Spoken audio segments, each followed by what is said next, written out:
Ayurvedic food supplement and medicine.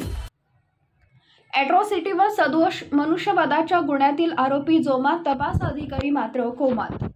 Naldurg शहरातील इंदिरानगर येथील बौद्ध तरुण अक्षय बाळू सुरवसे हा आजारी असल्याने मंगळवारी सकाळी धन्वंतरी हॉस्पिटल येथे उपचारासाठी त्याला दाखल करण्यात आले होते। हॉस्पिटलमध्ये नर्स महिला मनीषा राठोड यांनी अक्षय सुरवसे यांना सलाईन लावून प्राथमिक उपचार करत असताना नातेवाईकांचं असं म्हणणं आहे की सलाईनमधून कोणतेतरी विषबाधेचे औषध सोडले व डॉक्टर नसल्याचं सांगून पुढील उपचारासाठी इतरत्र घेऊन जाण्याचा सल्ला त्यांनी दिला। त्यानुसार अक्षय सुरवसे यास पुढील उपचारासाठी सोलापूर इथं दाखल केले असता तो मयत झाल्याची घोषणा केली। मिळालेल्या माहितीप्रमाणे अक्षय सुरवसे याचे एका मुलीशी प्रेम संबंध होते, ते तिच्या घरच्यांना मान्य नव्हते। त्यामुळे या नर्सला व डॉक्टरला हाताशी धरून मुलीच्या घरच्यांनी सलाईनमधून विषबाधा केली अशी तक्रार मयताचे वडील बाळू सोपान सुरवसे यांनी नळदुर्ग पोलिसांकडे दिली आहे। त्यानुसार संदीप राठोड, सुशील राठोड व मनीषा राठोड सर्व राहणार वसंतनगर नळदुर्ग यांनी अक्षय यात जातीवाचक शिवीगाळ करून तू विशिष्ट जातीच्या मुलीवर प्रेम का करतो, आम्ही तुला बघून घेऊ, तुझा लवकरच कार्यक्रम करू अशी धमकी दिली होती। त्यामुळे अक्षयला मानसिक धक्का बसला, यातूनच त्याचा मृत्यू झाल्याचं तक्रारीत म्हटलंय।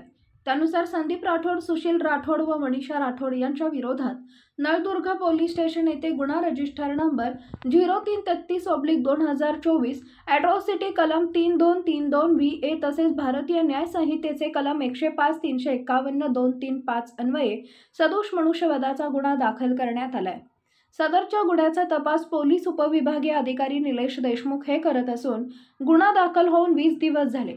अद्याप यामधील आरोपीला अटक करण्यात आली नाही। आरोपी हे श्रीमंत वर्गातील धनदांडगे असल्याने तुळजापूर उपविभागीय पोलीस अधिकारी जाणीवपूर्वक दुर्लक्ष करत असल्याचा आरोप पीडित कुटुंबियांकडून होत आहे। तपास अधिकारी देशमुख यांचा ढिसाळ कारभार या निमित्तानं दिसून आलाय। उपविभागीय पोलीस अधिकारी हे कुंभकर्णासारखे झोपी गेले असल्याचे नागरिकांमध्ये चर्चा आहे। यामुळे फिर्यादी आणि साक्षीदार यांच्या सुरक्षेचा प्रश्न निर्माण झाला। तपास अधिकारी निलेश देशमुख यांच्या आशीर्वादाने यामधील सर्व आरोपी नळदुर्ग शहरामध्ये प्रतिष्ठेने फिरत आहेत। या गुन्ह्यातील फिर्यादीच्या जीवाला धोका निर्माण झाला असल्याने त्यांना पोलीस संरक्षण देण्यात यावे अशी मागणी सामाजिक कार्यकर्त्यांकडून होतीये।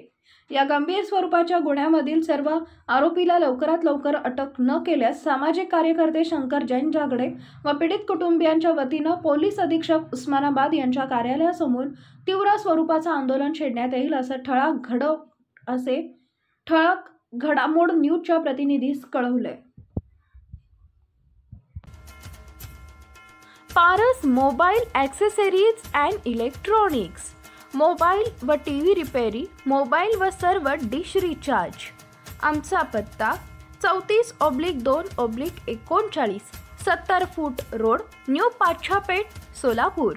मोबाईल नंबर 774499 6658 आणि 954546 8473।